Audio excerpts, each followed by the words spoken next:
Hey guys, this will be video 36 for the how to design build 1950s era solid body archtop jazz guitar using Stuart McDonald templates and a whole lot of hand tools and a little bit of time.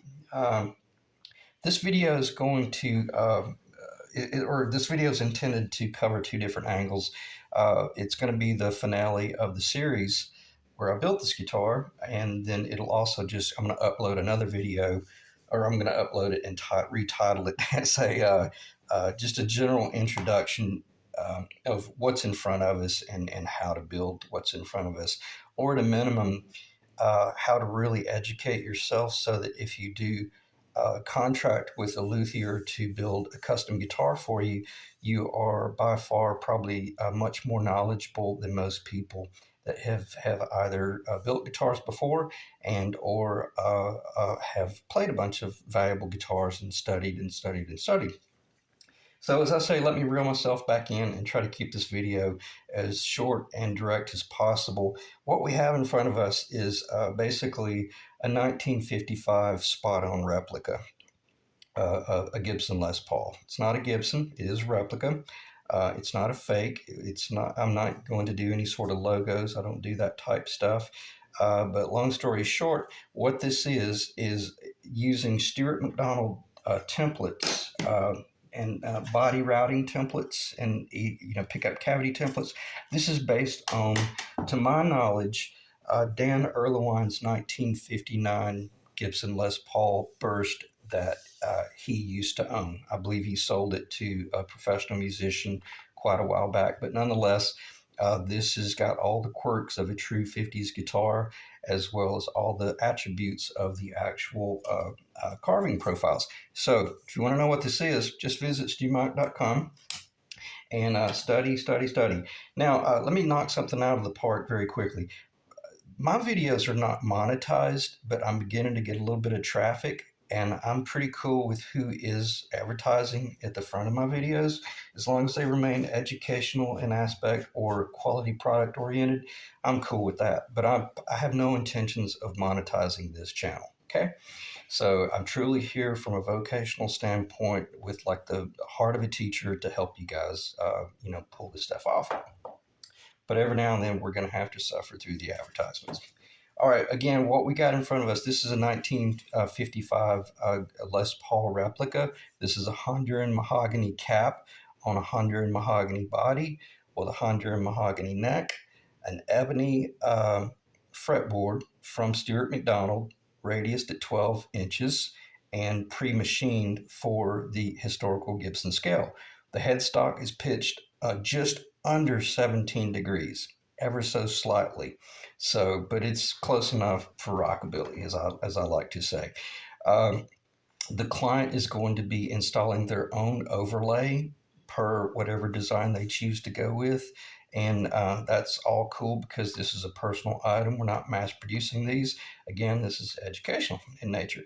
But so let me just end that part of the conversation or the video right there and get back on point so that I can finish up the actual video series and talk about things like overlay a little bit and pickup installation and overcoming the fear of installing a pick guard, even though you've never installed a pick guard on a guitar.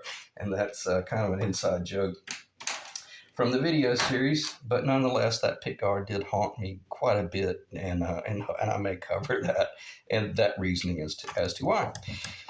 So let me check the time, make sure we're rolling, and for you newcomers, just know that I have a phone that is an absolute piece of you know what, and it cuts me off at the most inopportune times, and I've got to get a new phone. It's a brand new phone; it's only about 3 months old, but nonetheless, if it cuts me off, it probably wasn't very important anyway. As long as we make it to 15 minutes, we should have covered enough information to you could check out and go cut your grass or something if you still got any left this time of year. All right, so anyway, we got a 1950s replica sitting in front of us, and she's the real McCoy. I mean, it is. I'm going to see if I can do this without. I've got that Bigsby just kind of sitting there. That's Honduran mahogany. That's 5-ply Stuart McDonald binding on the back. 7-ply Stewart McDonald binding on the front. Every bit of this binding is done one piece at a time. Well, not once at a time, but those are all individual pieces. But I'll do a very quick flyby here as to, I don't even want to look at the camera, because if you want to see this guitar in person, just check out some of the video again, because I want to keep this very much vocational from here on out. But nonetheless, I always do a jazz profile on my headstocks. So nonetheless, let me get this thing back on the table and let's talk about what's in front of us and why in the last couple of videos I had seemed to be like a bear caught in a trap trying to figure out how not to install these pickups.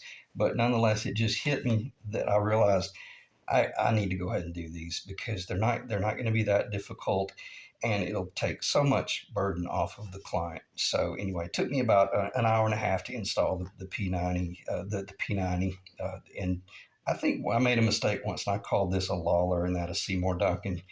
It's the opposite. This is a Lawler staple. There's a fairly good video on YouTube, but the guy that's doing the demo, I think he's with a guitar magazine, and he's playing that guitar in a narrow, thin, flat top guitar, which I don't think that does it any justice, because this guitar was intended to bring out the true clarity of this guitar that's sitting on this table, an all 100 mahogany 55 Les Paul, 54, I think, yeah, 54, 55, 56, or 55, 56 Les Paul custom. So nonetheless, I've never heard that pickup in this guitar, so hopefully we can talk Ethan into doing some videos of this guitar in action later on, because unfortunately I'm never going to get to hear what it sounds like, because he's going to be doing all the finish work. But nonetheless, I got everything laid out perfectly, and it's just ready to snap tight, put together. Or if you want, Ethan, I can just leave it exactly like it is. Obviously, you know, this is my 3-way, and that's my bridge, and Ethan knows these are my control, my potentiometers, and these knobs. This is just for mock-up purposes. But if you want, I can just leave the guitar put together. All right, and I'm not going to go into the details of how to install these pickups, because that really needs to be in a video series in its own right. But nonetheless, it was not difficult at all. And one of the tricks that I used was, when I went into this project, keep in mind, just imagine you've got the body sitting here as the husk. There's no pickups in it. You could just take these covers off and flip them upside down, drop them down into the cavity, and then mark the 2 locations where these 2 screws fasten this guitar. This pickup, because this pickup, well, both of them only install with 2 different screws and 2 different springs.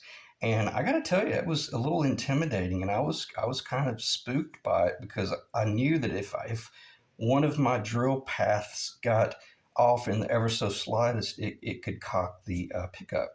So I did all this on my drill press with a jig that pitched the body and all that stuff, so that we were able to achieve the historical pitch. Let me check the camera, make sure that's in the video, because if that's not in the video, I want to make certain. Even if the video cut me off, that's pretty important that we see. Let me get behind the camera.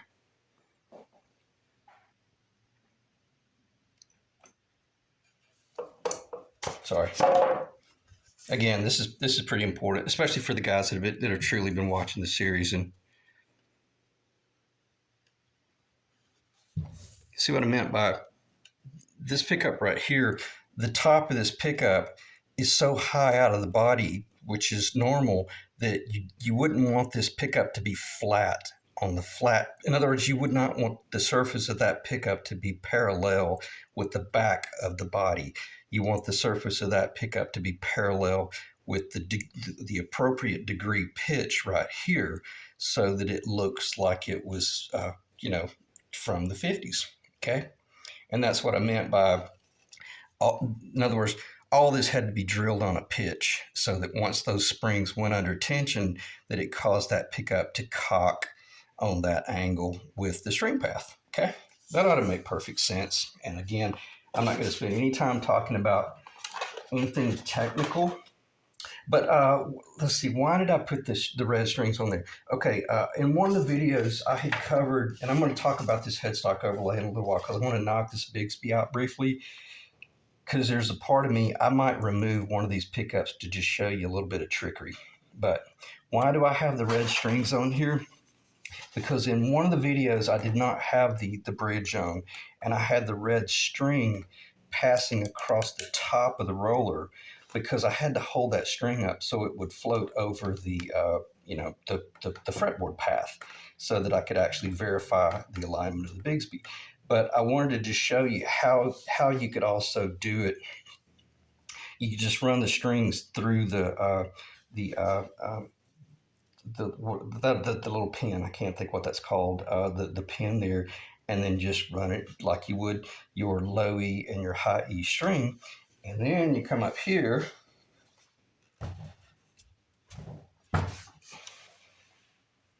Okay, let me see if that's in the camera. It's the most important thing that I keep a hold on this guitar. But you see what I got going on? Just take a picture. And why is that capo there? Let me do this before I forget. I'll cover this very briefly because when you're really verifying the final layout, oh, that jumped off. When you're verifying the final height of your bridge and you're making certain that you hit your target, I always turn that first fret into like a 0 fret location because this nut has not been fit yet, and your strings would be running high and you'd get a false reading down there. Okay, so I'll stop talking about that. All right, let me check the time. All right, we are 12 minutes. It feels like it's longer, but it's not. All right, what do I want to talk about? I talked about this. Oh, sorry about that. Let me check the camera because I know I just bumped it. Probably gonna have to straighten it back out. Yeah.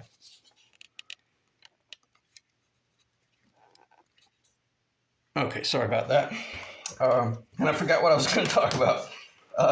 Completely drew a blank. Probably this pick guard. Yeah, that's what it was. This thing has haunted me. Why? Because everything that's going on here, and I'm going to try not to come off being melodramatic. It's so critical. There's so many little points of reference here that everything is just as important as the other thing, and you got to hit all these points at the same time. And every bit of it is defined by just the string path. Okay, and that's crooked. The bridge is not correct. So if you see something that looks off, the bridge is just mocked up. But nonetheless, you're having to really verify that you're just hitting all these points right here. And I'm just going to stop talking about it because it's one of those things that I could just run my mouth about it, but it would sound like I'm being dramatic and complaining. And it's just one of those things that you have to do the job per what's in front of you, and then determine, well, what's most important. And the answer is every bit of it is most important. They have to work in tandem. Okay. All right. So nonetheless, let me talk about the headstock overlay a little bit, and that way I can put that behind me. Yeah, I think I probably will need to show it. Let me do this. Let me get these templates off the table.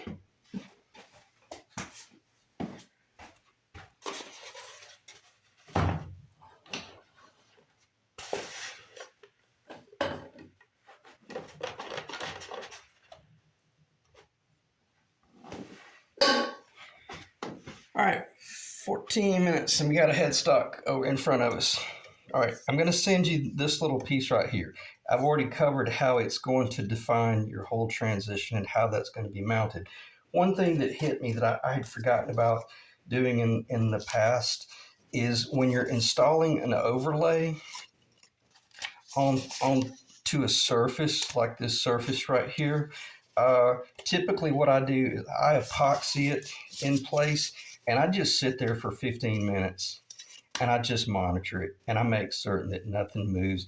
And then once I feel like it's really getting at a position where it has set. Keep in mind, I've already put a caul on it once and clamped the devil out of it to squeeze out as much of the epoxy as possible. And this is why I don't like using Titebond, because once you put that clamp on and you squeeze it out once, that's it. Okay, but with the epoxy, you can work it again. Pull the clamps off, pull the caul off, and then I can literally just sit there and I can monitor where my overlay is. And I call it a carbon fiber. It's a Vulcan fiber overlay. It's from, I think the company's called Crazy Parts. So they claim they were leftover parts from the 70s, but they're over in Germany. It was a very nice looking overlay that we used on the other Les Paul that I restored.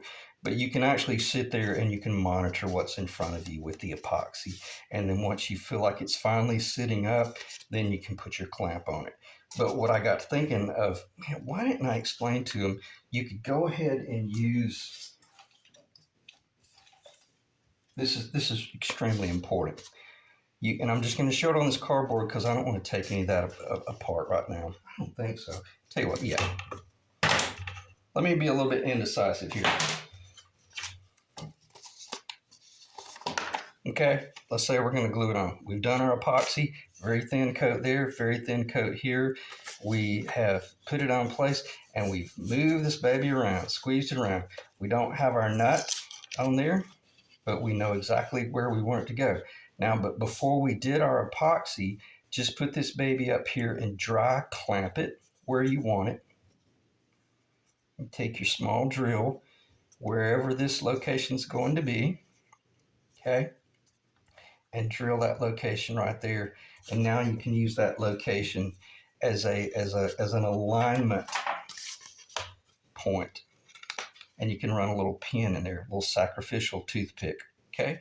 And what I would recommend, so that if you really want to make this easy, maybe put one right there as well. And my reasoning would be, when you're visually looking at this headstock, your eye is going to be drawn to the logo and or the mother of pearl and or just the general headstock in its purpose in general, or the headstock in general. And even if you had to fill this black cover with black tinted epoxy, guess what goes right there? Voila, your washer. And that's a fairly big one because that's a more of a modern or like a 70s type. But if you went with the vintage one, like what I have on this guitar right here, you'd have to be a little bit more cautious about those things, okay? But I say that to say this. You put an alignment pin point right here and right there. Pretty, I'm not going to say idiot proof, because that's not you know, that's not a cool thing to say, first off. But because this stuff is difficult, and if you don't have any alignment pins in there, and you're trying to glue this down with Titebond, oh, it's just a slippery, nightmarish mess. And none of I had mentioned learning my lesson about doing overlay. You have to keep in mind, all of the overlays I was doing back in the early 2000s, they were paper thin. I was working with exotic woods. I was not working with like the 1/8 inch thick Vulcan fiber like what this guitar will be receiving. So it was one of those processes where that typically had to be glued down with a Titebond or a water-based glue. So, and it wasn't thick enough to put a pin through, is what I'm saying. But with this overlay, the 1/8 inch thick, you'll be able to get a pin through it. Okay. All right. So let me do this, and then. On that note, if you wanted to glue it down with the Titebond, then go ahead and proceed, because you've got these alignment pins that you're fairly confident now that are going to make certain that you don't get off track. And what's the whole reason we're doing this? Primarily because this headstock is 100% shaped, if not 99.5% shaped to the finished project, and we just don't want it slipping. And when I say slipping, we don't want it slipping at all. You want it to fit perfectly, especially this way, because I've already covered how critical it is that we achieve that right there, okay, in that finish, so that I think it's a 5-ply or 7-ply binding up on the headstock, comes up into that nut and looks really nice. Okay. All right, let me do this. I'm going to pause the video, get the table cleaned up, organized, and then we're going to end the video. Okay, guys, we'll try to finish up the video here, and hopefully it's recording my audio, because this is so important. I hate that I forgot this. The one benefit of the overlay that you'll be installing on this guitar, or that the client will be installing, it's 1/8 of an inch thick, and because we don't know exactly where that overlay is, it's best to not drill for the tuner locations until it's pretty much the very last thing you do. And you can use a brad point bit. I would recommend just going ahead. Don't try to work your way up from the small bit up. Just start out with whatever tuner you're going to be going with. This is a 3/8 of an inch. And the cool thing about that little square sidewall right there, let me get my arm out of the way.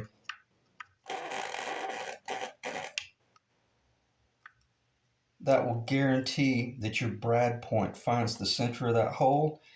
And as I always said, what you want to be doing right here is make certain that you're perpendicular. You don't have to be NASA here, but it needs to be perpendicular. It needs to be very good. Don't cowboy this. But when you do pull the trigger on this, commit 100%. Don't let it sit there and risk wallowing around, because you could screw it up. You're holding up fairly firm pressure, and then you pull the trigger and hit some pretty high speed. And at a minimum, go ahead and take it down about 1/8 of an inch deep or a little bit more, and then just verify that you didn't screw anything up. And then once you're cool with that, keep in mind, beyond a shadow of a doubt, you've got to have some sort of sacrificial board on the back, so that once that bit comes through the back, it doesn't tear up your wood. Even though this is a paint grade guitar, we don't want to be doing epoxy work. Okay, so when that comes through the back, this is so critical. You need to be putting just moderate pressure, but the most important thing you need is to have high speed. Okay, don't exit the back of this. If this were the headstock, don't exit the back of that headstock pushing and going slow. At a minimum, you'll be able to you'll have to push to drill it, but you'll have that sacrificial board there to capture it as it comes out. But just make sure that you've got fairly high speed, and that'll give you a real precise cut. And then it'll be ready to string up and rock and roll. The only thing I will cover here, let me be real careful. I don't want to risk right here at the end making a mistake. And if it cuts off my audio before I can finish, just know that I'm talking about the option of installing a Vibramate up under the Bigsby in order to lift it up. This is for a B5. It's a different Bigsby. But I dropped that nut on the floor.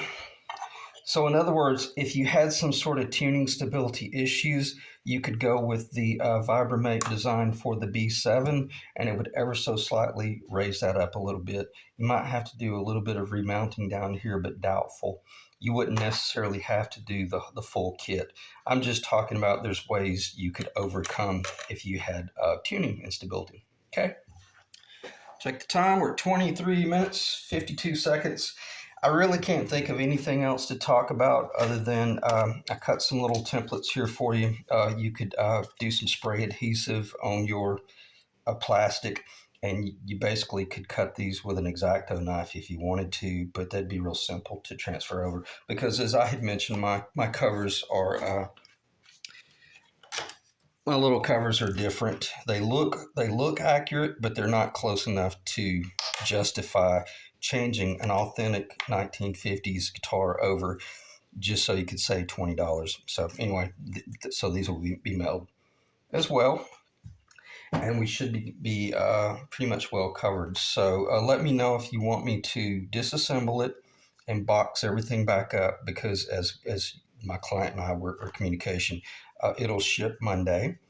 And then we'll all be waiting to see what it sounds like once he gets it finished up. So again, I appreciate you guys staying in the ring. And I think it's been a really good series. I probably got a little bit long-winded from time to time, but I just try to remind myself that there's someone out there that has never thought on this level, and it's not that difficult if you just compartmentalize it into either the body and the neck, and then divide the body into 100 different jobs and the neck into 100 different jobs, and that's about what it boils down to. About 200 different small jobs, and you got yourself a multi thousand dollar guitar. All right, thanks guys. I appreciate you staying in the ring. And the next video series will probably be me going into extensive detail, showing you how to convert a vintage double anniversary Gretsch hollow body into a 6120. And that's going to be so cool because I've got all authentic parts. And I hope it's recording my audio. If not, it's not important. But nonetheless, and the cool thing about that guitar, that's my guitar. So it's going to be fun to do something